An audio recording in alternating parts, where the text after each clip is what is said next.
Hello, pocket knife community, knife lovers, knife enthusiasts, interested viewers. Folder here. I want to do a video on the no, not the cold steel. I'm sorry, Demko. Right? Demko and cold steel are not synonymous anymore. This is the Demko FreeReign fixed blade. Designed by Andrew Demko, who, if you a little bit of back history, really quick, Andrew Demko used to be intimately connected with Cold Steel, the creator of the Triad lock and the Scorpion lock, and of course the Shark lock. But he used to also be a tester for Cold Steel, and and then he went off on his own. And then soon after, they probably knew that Cold Steel was going to be sold, or have new owners, or however that worked out. So Demko created the AD 20.5, which is this knife here, and this allowed him to go off on his own. Essentially, that's the short version. By creating this knife and giving a more affordable version of the Shark lock, allowed him to mass produce this in Taiwan, go off on his own. Because the AD20 is still a semi-custom knife, where this is not. Anyway, so what we have here is the Demko FreeReign, which is a fixed blade, designed and made by the Demko company, Andrew Demko, right? And here it is. So I did a review some time ago on my favorite fixed blades, and it consisted of some cold steel fixed blades, because I love cold steel fixed blades, because I'm a firm believer that the blade, the sheath, the whole entire package is extremely important. I don't, my opinion, because when you're out in the field, I think a sheath is just very important. So it included the Master Hunter, the Survival Rescue Knife, the Outdoorsman, and the Master Tonto, and also the what's it called? The Trailmaster, the big one. So that review had all those fixed blades made by Cold Steel. So when I saw that Andrew Demko has this put out this knife in Aus 10, the FreeReign, I was like, wow, okay, let's take a look at it. And it wasn't prohibitively expensive, and I can take a look at it and see what I thought about it, and here we are. So this knife falls into the survival rescue category, and I really want to talk about that real quick, because that is really the crutch of the conversation, honestly. There are certain attributes that a survival rescue knife just has to have in order really to be considered a true survival rescue knife, for one. And two, not just considered that, but these are things you're going to actually need in the field, because when you're talking survival rescue, anytime you do anything that you're really far away from help, really far away from civilization, really far away from hospitals, police, infrastructure, if you're far away from that, it falls into the category of survival rescue. And you could be hiking, you could be hunting, you could be fishing, you could be living out off the grid and just doing your daily activities, but either way, you're away from people. And sometimes, there are certain attributes that those knives really have to have, because technically it could mean your life. It could actually mean your life. So let's just get into it. I'll start off with the attributes first, and then we'll just talk about the knife and dimensions and the other fixed blades I'm comparing it to, and we'll go that way. Okay. The first attribute that a survival rescue knife has to have is it has to be a fixed blade. That's it. There's no compromise. as good as folders are today, excellent folding knives out there today, when you're talking about your life and you're talking about out in the field and out in the wilderness, you don't want any, you want to dramatically reduce the chance for anything to happen negative, and any failing of the knife in any way, failure to open, failure to close, something happened and it cuts you, get cut, whatever you want, and the strength of a fixed blade. So there's no compromise with that. It has to be a fixed blade knife. Okay. The second attribute that for me is the sheath. I think that the sheath, when people are asked this question about what are attributes of a survival rescue knife, I think that the sheath that it has is a very underrated category. Because I tell you right now, I always think about, listen, you're walking someplace, you fall down a mountain, you fall down a hill, you fall into something, you really want to make sure that that knife has a sheath that's gonna that that knife is gonna stay on your person. You don't want a sheath that's flimsy, that the tool's gonna fall out of. So the sheath that the FreeReign comes with is awesome, and I knew it would be because it's Demko. But yeah, so this is the sheath. It clicks in really tight. It also has another strap here, which is almost redundancy, not really necessary, because it logs in really tight. In the long term, I don't know how that'll work out, but the jury's out on it. We'll see. But as of right now, it's awesome. It comes with some attributes that don't allow for the blade to rub up against anything, where you reduce the sharpness of the blade. This is just nylon,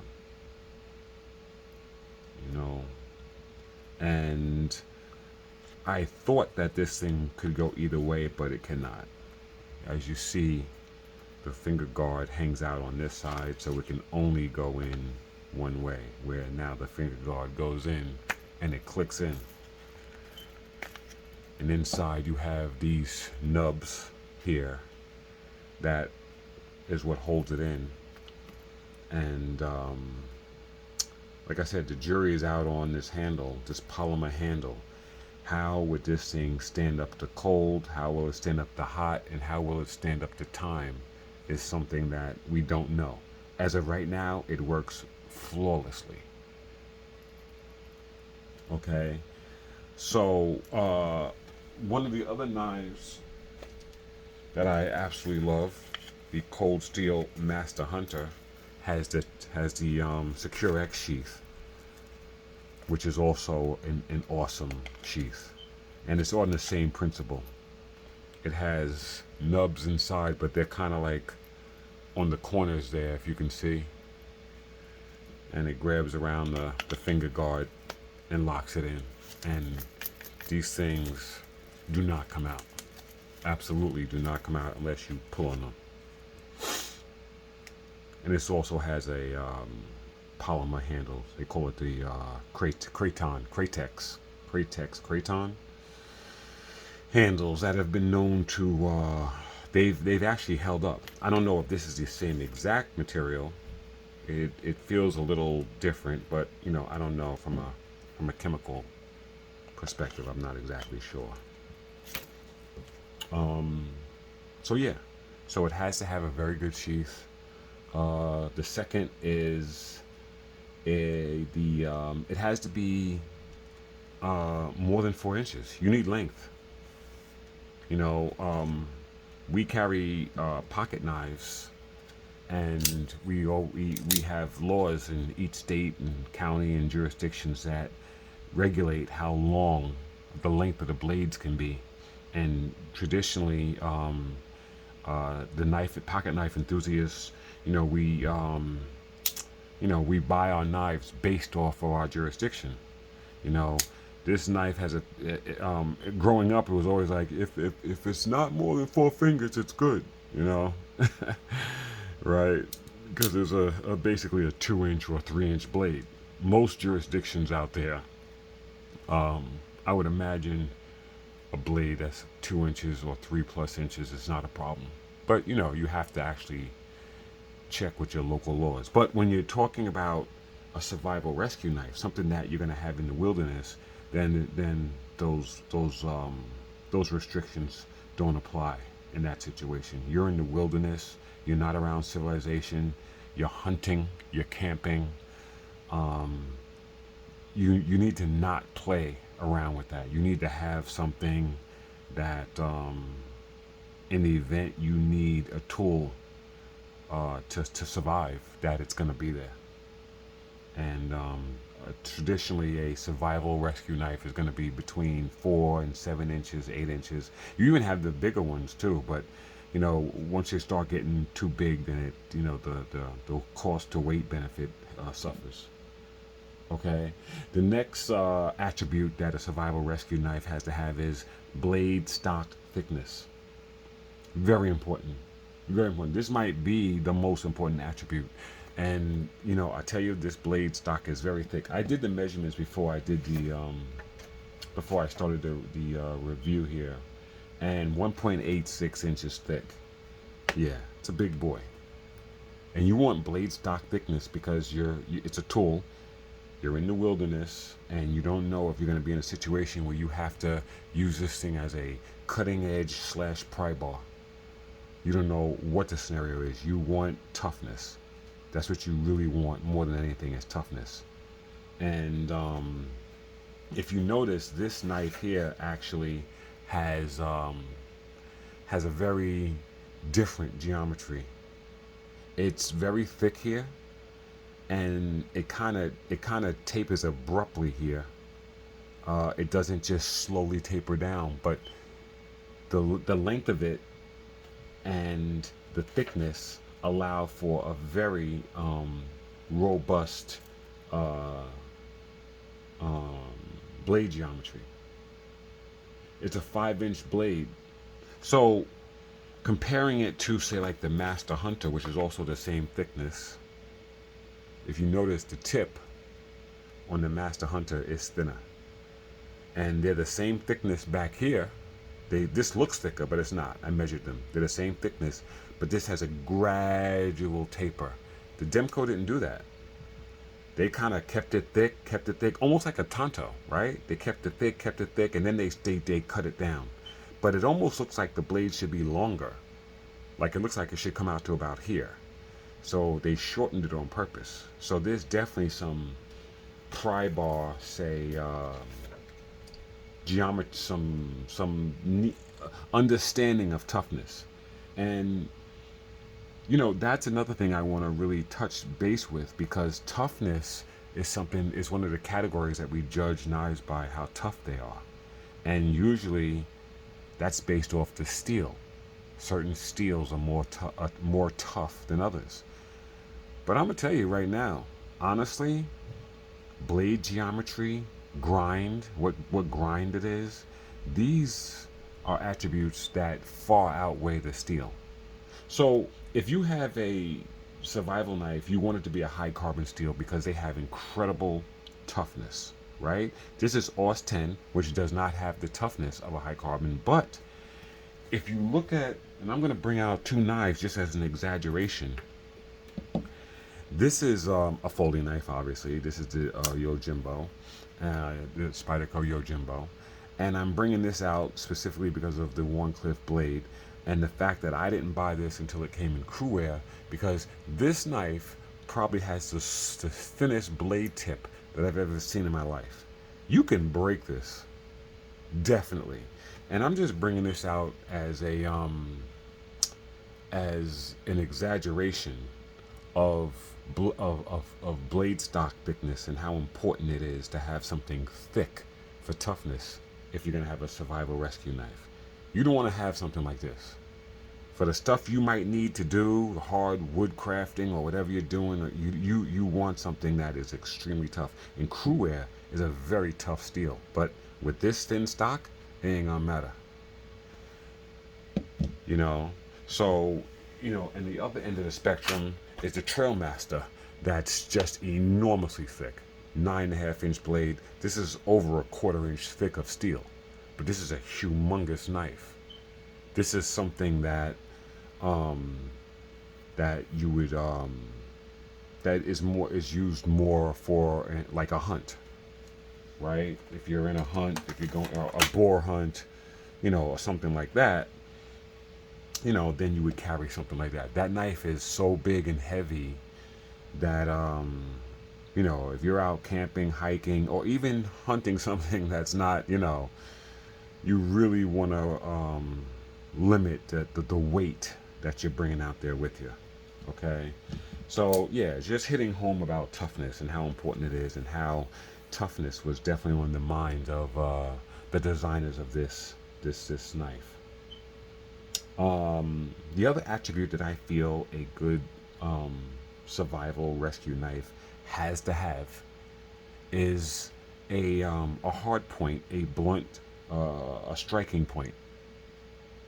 In this situation, you got a full tang blade, and the bottom part of the blade extends past the guard, and it's for striking. It's for striking. That's what it's designed for.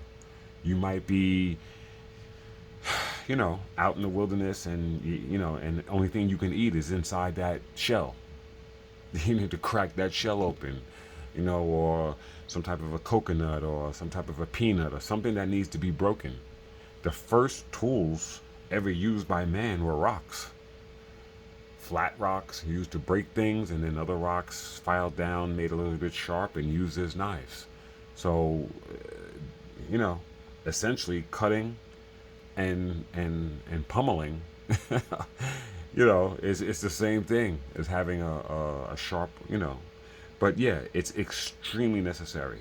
It's one thing about why I like the FreeReign over the Master Hunter is the Master Hunter does not have a blunt force trauma tool on the back of its handle. That's a negative.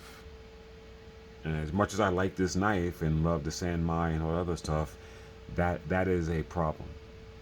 This is something that I think is essential. Okay.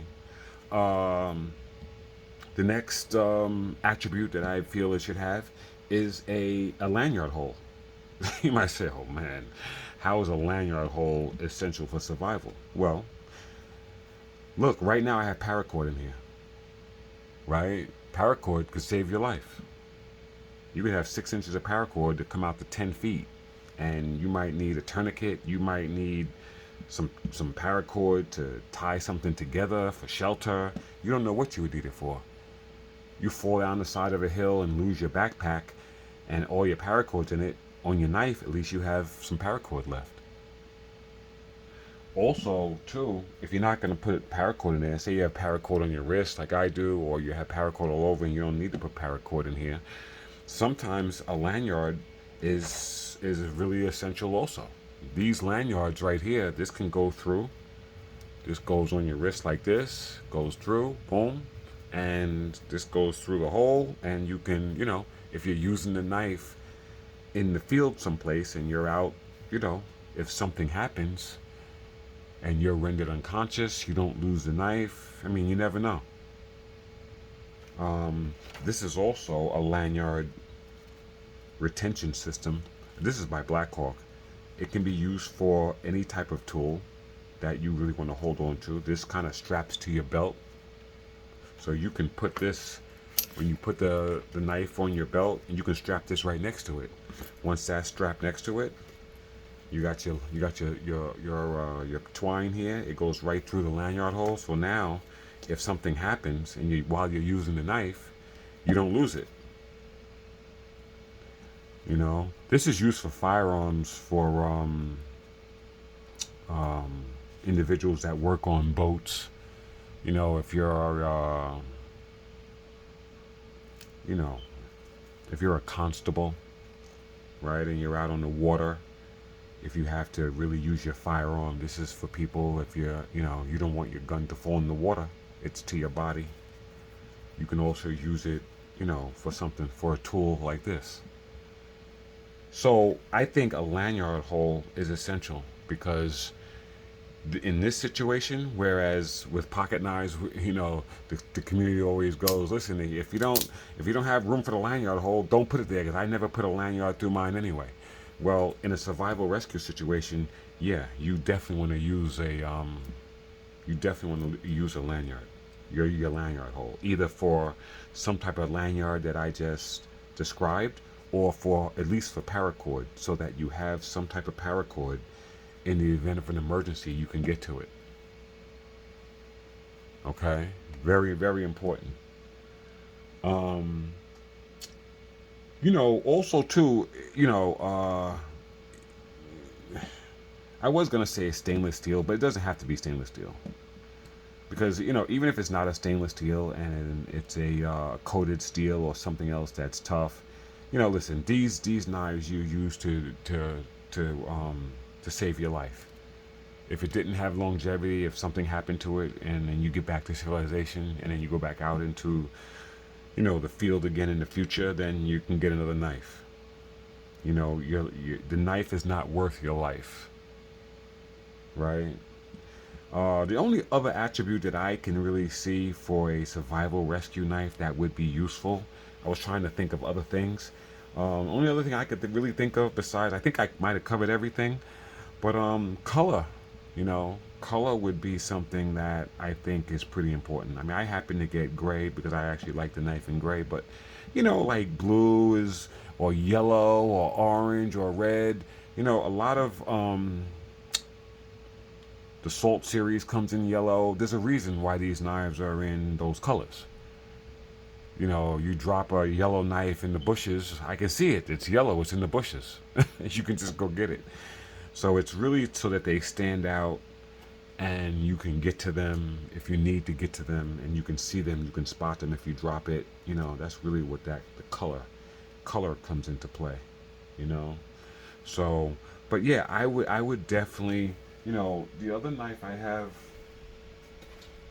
that I really, really, really like, that doesn't get any respect in the world, I don't know why, is the Cold Steel Outdoorsman.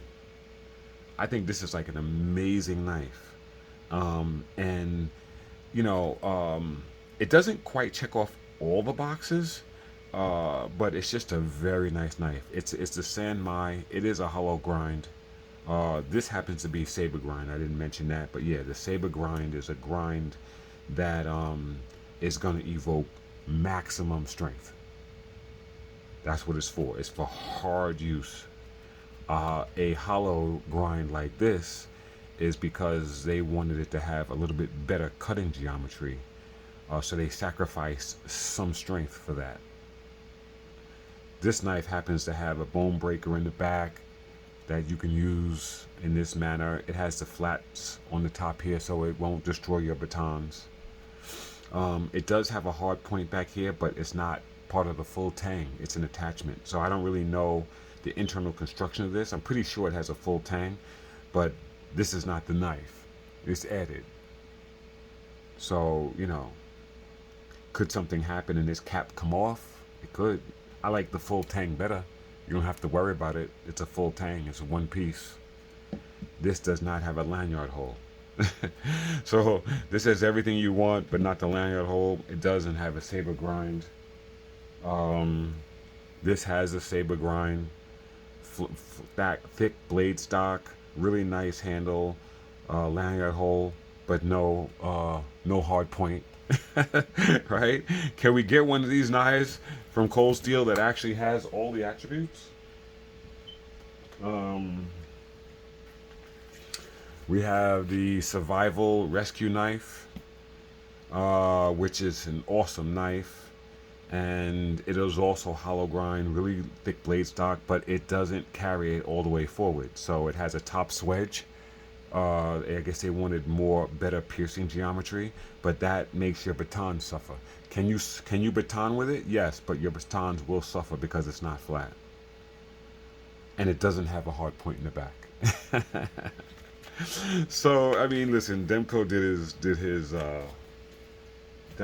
his job, right? He did his research as to what he should have on this knife, and as simple as this knife looks, it actually checks off all the boxes. I do have one more Cold Steel the Master Tonto, and this one actually checks off all the boxes, right? It's a cap at the end, so it's not the tang, so that's a negative, but it does have a hard point here. It's a little sharp. It's not flat and blunt. And then it has a lanyard hole, and it has thick blade stock, nice handle, protection, that's good. The geometry of this is not always 100% ideal, and it would lack a little toughness, but it's got two tips because it's an American Tonto, which is, yeah, and also has a Secure X sheath. So, yeah, I mean, they all had a little something here, a little something there, but didn't quite hit the bill. So it seems like Demko did his homework. He took a page from Cold Steel and improved it like he always does. I feel like that's what he does. He goes, he looks at it, and as simple as this knife looks, just simple, it checks off all the boxes. It's only 5 inches, so it has a really thick, stout blade. It comes short, and therefore gives you better toughness and prying ability. It's got the nice polymer handle on it. It's got the saber grind. Some jimping here on the back that's smooth, that you can actually use. It's got a hard point on the bottom for blunt force. If you have to crack something open. And it has a lanyard hole. And it has a sheath that is outstanding. That's polymer that keeps the knife in place and is going to keep it in there until you need to pull it out, even if you fall down a mountain. So, I don't know what else to say about it. As far as survival rescue, the jury's out. We'll see how these things work out in the long term, but in the short term, it's pretty good. All right, that's all I got.